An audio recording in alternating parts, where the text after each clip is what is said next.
Voilà, donc je suis René Loy et je suis membre du comité de coordination du collectif de soutien des victimes des pesticides de l'Ouest. Je suis membre du comité et jusqu'à la prochaine Assemblée générale, donc qui aura lieu en avril 2025. C'était pour la 8e année, parce que l'objectif, c'est aussi de tourner à l'intérieur du collectif.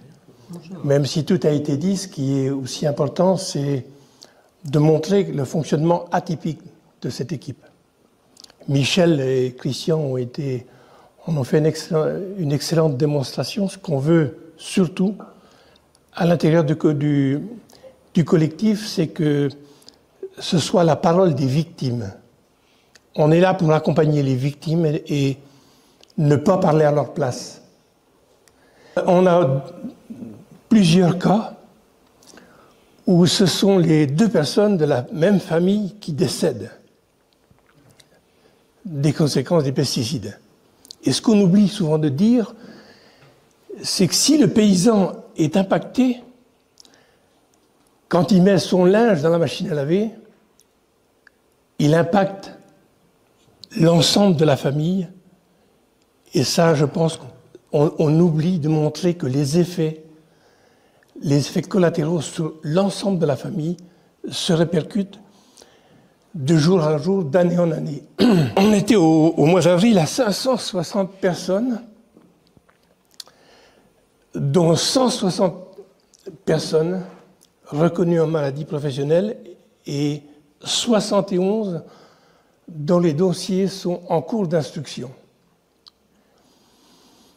Quand Michel disait la MSA, c'est vraiment, alors que c'est l'organisme de protection des paysans, c'est en face de la MSA qu'on a les plus gros combats à mener. J'ai siégé jusqu'au mois de mars 2023 à la commission ministérielle, la commission des maladies professionnelles au ministère de l'Agriculture, avec la casquette de la Confédération paysanne. Et comme le mandat, donc là aussi, est reparti pour 5 ans, je souhaitais me faire remplacer par un copain du Maine-et-Loire. Et la première résistance, c'est la FNSEA avec toutes ses casquettes. On trouve la FNSEA en tant que représentant du syndicalisme. On trouve la FNSEA au nom des organisations économiques. On trouve la FNSEA au nom de la MSA partout. Et ce qui est quand même assez intéressant, c'est qu'au niveau de la COSMAP, les organisations syndicales, les représentants des salariés, la Confédération paysanne, on est majoritaire.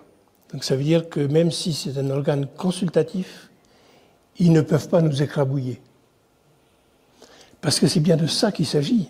La question, c'est combien ça va coûter? Les victimes, ils les connaissent. Les études de l'INSERM qui ont été publiées en décembre 2022, ils les ont. Ils savent l'impact des pesticides depuis plus de 40 ans. Et tout ça, au nom de la productivité, on ne change pas la règle. Et tout à l'heure, j'entendais Erwan dire peut-être que la situation au niveau des pesticides a changé. Je reviendrai sur la question de l'homologation des pesticides. Il y a 5 phases, 5 étapes. Les 3 premières étapes, c'est les fabricants des pesticides qui fait l'analyse et donne les autorisations. Ensuite, les phases d'examen par la recherche, ça demande des années. Et on voit souvent des produits qui sont homologués, qui sont vendus pendant des années et des années, et qui, au bout de 10 ans, on retire cette molécule parce qu'elle est reconnue cancérogène ou cancérogène probable. C'est le cas du métallochlore, c'est le cas d'un certain nombre de produits. Ce qui veut dire que la difficulté d'analyser ces molécules et de dire hier il y avait des molécules qui étaient dangereuses et maintenant On a quasiment des, comme j'entendais encore hier soir sur le LCP, Julien de Normandie, l'ancien ministre de l'Agriculture, qui disait 93% des molécules dangereuses ont été enlevées. C'est un véritable scandale. Les pesticides sont dangereux et la volonté de diminuer les pesticides en agriculture, elle est remise en cause. Ceux qui viennent de remettre en cause le plan éco-phyto sont des criminels. Ils savent l'impact que ça a sur la santé. Et donc, au niveau du collectif, c'est vrai qu'à chaque fois qu'on fait une réunion, qu'on a des procès, on a un nombre de cas qui affluent. Donc, aujourd'hui, on est sans doute à peu près à 600 dossiers, à 600 adhérents, et on a fait le choix que ce soit porté par des bénévoles, de ne pas rentrer dans un fonctionnement lourd. On a envie que ce soit les bénévoles qui aient le contrôle de la structure avec la lourdeur que ça pose et avec les difficultés que ça pose. Et là, donc, ce qu'on a discuté encore la semaine dernière, c'est de faire en sorte qu'on arrive à mettre des structures dans tous les départements de l'Ouest, voire en 2 départements si on n'a pas la force de le faire, pour arriver à ce qu'on ait un travail mieux partagé au sein de l'équipe de coordination. Et ça, on va y arriver. C'est garder le contrôle de la défense, parce qu'on sait que la difficulté, c'est de faire effectivement en sorte qu'on arrive à ce qu'il y ait le maximum de personnes qui nous contactent, qui soient reconnues en maladie professionnelle. Mais quand ils sont reconnus en maladie professionnelle, vous savez que ce qui compte après, c'est le taux d'IPP, c'est le taux d'incapacité. Ce qui veut dire qu'en clair, très souvent, au niveau du fonds d'indemnisation des victimes, on gagne sur la reconnaissance en maladie professionnelle, par contre, à un niveau de 20 ou 25%, ce qui veut dire que ça ne donne rien pour la victime. Ça, c'est la première chose. Et le choix qu'on a fait, c'est de travailler avec un cabinet d'avocats, avec François Laforgue, avec Hermine Baron et d'autres, où systématiquement, ou quasi systématiquement, on porte les dossiers devant les tribunaux. C'est pas parce qu'on a envie de le faire, c'est parce qu'on a envie de gagner en rapidité. En rapidité parce que c'est pour gagner au niveau de l'efficacité, au niveau des victimes. Et ça, c'est pour nous, c'est extrêmement important. Donc c'est pour ça qu'on a énormément de recours. Quand on a gagné sur la reconnaissance, on se bat ensuite, quasiment systématiquement, pour obtenir pour une révision du taux d'incapacité. Et là, on voit que ça vaut le coup d'y aller, parce que quand on va devant un tribunal, on est souvent mieux compris que quand on est examiné par une commission autour de la mutualité sociale agricole. Et la deuxième chose, c'est pour qu'on arrive à être efficace, c'est qu'on a mis en place un système de mutualisation des coûts. C'est-à-dire que quand on engage un dossier avec des victimes, on n'est pas là, pour défendre uniquement ceux qui auraient les moyens de payer la défense juridique. C'est mutualisé. Et donc, ça nous permet de défendre des gens qui n'ont pas les moyens. Et jusqu'ici, on tient le coup à ce niveau-là. On a une convention avec le cabinet d'avocats, et tous ceux et celles qui demandent à être défendus le sont, et le sont jusqu'au temps qu'on gagne. S'il faut mener plusieurs actions au niveau de la reconnaissance, on le fait. Il n'y a pas de, tout le monde est défendu. Et donc, si je regarde l'ensemble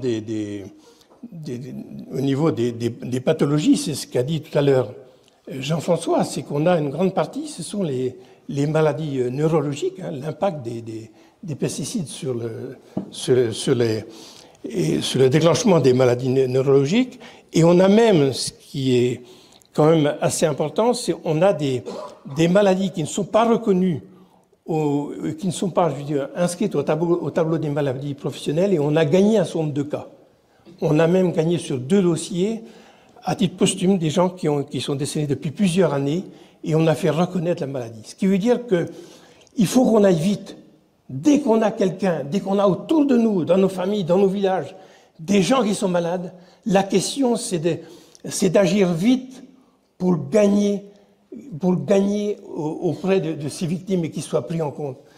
Donc, on a aussi, et tu le disais, Jean-François, il y a 7 dossiers d'enfants qui sont reconnus au niveau du Fonds d'indemnisation des victimes des pesticides. Mais ce qu'on ne dit pas, c'est qu'entre la situation de 2021 à 2022, en un an, on a doublé le nombre de cas au niveau du Fonds d'indemnisation des victimes des pesticides. Et ce qu'on ne dit pas non plus, c'est qu'entre 1990 et 2023, on a quasiment doublé le nombre de cancers. Je n'ai pas dit qu'ils étaient tous liés à la pollution d'origine agricole et aux pesticides agricoles, mais on a doublé le nombre de cancers en France et en Europe. Et si je devais regarder le coût de cette évolution au niveau européen, aujourd'hui, l'estimation, c'est entre 300 à 800 milliards si effectivement l'impact sur la santé et l'environnement était pris en compte au niveau des pesticides. Au niveau national, les chiffres qu'on a et qu'il faudra qu'on regarde de plus près, actuellement, à travers le coût de dépollution de l'eau, les agences de l'eau aujourd'hui ont un budget de 372 millions par an sur la question de la dépollution de l'eau par les pesticides. Mais ce qu'on ne dit pas non plus, c'est qu'on ne peut traiter que certaines molécules. On a des filtres à charbon qui marchent dans certaines molécules et d'une certaine manière, avec du charbon qui est importé de Chine, mais on a un tas de molécules aujourd'hui on n'a pas les outils pour les extraire de l'eau. Et je discutais l'autre jour avec le vice-président à l'eau de la métropole rennaise et qui me disait aujourd'hui on est dans l'incapacité, compte tenu de l'augmentation, de la dégradation de la qualité de l'eau, de proposer une eau indemne de pesticides. Ce qui veut dire que la question de l'eau, elle est posée. La question de l'air, elle est totalement posée. Ça a été évoqué tout à l'heure avec, tu le disais, Benoît. Nous, Airbrace, qui est l'équivalent de ATMO, il y a une station qui a été mise en place, une station de contrôle en pleine zone agricole, à côté de chez moi, à côté de Guerlédan, en pleine zone, donc il n'y a pas de pollution industrielle. Et ce qu'on a retrouvé, c'est que sur les 28 molécules retrouvées, il y en a 8 molécules qui sont interdites depuis plus de 10 ans. Ça veut dire soit il y a un marché illicite de produits, je ne vais pas dire des produits phytopharmaceutiques, j'appelle ça des pesticides. Parce que cide, c'est la mort. Et soit il y a un marché parallèle, soit aussi qu'il y a des molécules, et je le crois aussi, comme le lindane, qui c'est l'équivalent du chlordécone. C'est des molécules que dès que tu travailles la terre, pas dans cette période, mais habituellement, quand on a des périodes sèches, automatiquement, ça repart dans l'atmosphère. Donc la pollution de l'eau, ça veut dire que ça touche l'ensemble de la population. La pollution de l'air, elle est catastrophique. Et là, je terminerai sur un vrai combat qu'on a aussi amené, c'est la protection des captages d'eau. On mène un combat dans ma commune.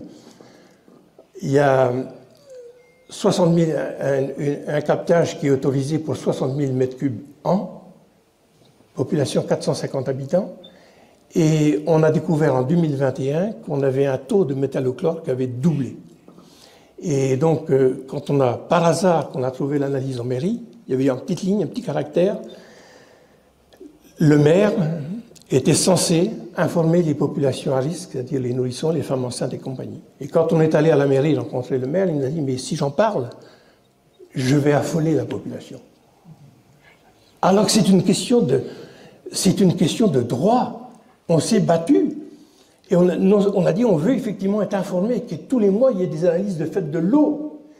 Et là on a mis en place un collectif qui fonctionne, qui continue à travailler, et on est en train de gagner sur multiplier par 3 le périmètre de protection, renforcé, où il n'y aura pas de pesticides pour protéger le captage. J'invite toutes celles et ceux qui ont des captages de proximité dans les communes, partout, Amener une bagarre, c'est là aussi qu'on va mobiliser les gens, et on l'a fait de façon pédagogique.